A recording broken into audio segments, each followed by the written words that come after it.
তীব্র দাবদাহে ময়মনসিংহে স্কুল ছাত্রছাত্রীদের উপস্থিতি কিছুটা কম। অভিভাবকরা বলছেন এত গরমে স্কুল এখনই খোলা উচিত হয়নি। প্রাইমারি স্কুলগুলোতে কোমলমতি শিক্ষার্থীদের প্রতি আলাদা যত্ন নেওয়া হচ্ছে। বিস্তারিত জানাতে এই মুহূর্তে ভালুকা থেকে আমরা যুক্ত হচ্ছি সহকর্মী আসাদুজ্জামান সুমনের সঙ্গে। আসাদুজ্জামান সুমন, যেমনটি বলছিলাম যে অভিভাবকরা কিন্তু বেশ সন্তুষ্ট নয় প্রাথমিকে যে ক্লাস চলছে। আপনি এই মুহূর্তে সেখানকার কি অবস্থা দেখছেন, শিক্ষার্থীর উপস্থিতি কেমন দেখছেন সেটি একটু জানতে চাই। সেই সাথে ময়মনসিংহে আসলে লোডশেডিং এর প্রকোপ আছে কিনা একটু জানাবেন।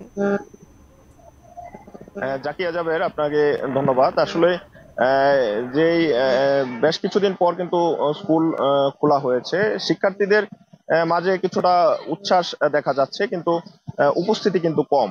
অভিভাবকদের সাথে আমাদের কথা হয়েছে, তারা আমাদেরকে জানিয়েছেন যে আসলে এই মুহূর্তে এই তীব্র দাবদাহের সাথে যে মাত্রা অতিরিক্ত লোডশেডিং, এই মুহূর্তে কিন্তু স্কুল খোলার সিদ্ধান্তটা একেবারে ঠিক হয়নি বলে অভিভাবকরা মত ব্যক্ত করেছেন।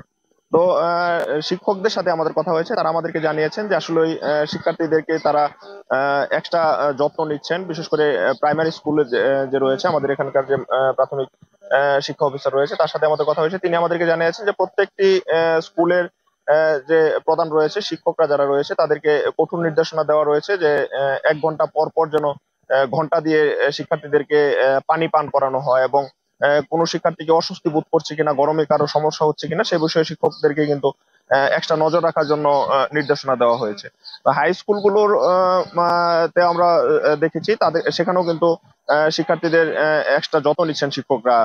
শিক্ষার্থীদের সাথে আমাদের কথা হয়েছে, তারা কিন্তু অনেকদিন পর স্কুলে এসে কিন্তু তারা স্বাচ্ছন্দ্য বোধ করছে এবং বন্ধুদের সাথে দেখা হচ্ছে। তারা কিন্তু আড্ডা, গল্প দিয়ে কিন্তু তারা সময় ব্যয় করছে। কিন্তু গরমের যে বিষয়টা, সেটি কিন্তু আসলে কোমলমতো শিক্ষার্থীরা যারা রয়েছে, তারা কিন্তু তেমন একটি এটাকে দায়ী করছে না যে এটার জন্য তাদের স্কুল বন্ধ রাখতেই হবে।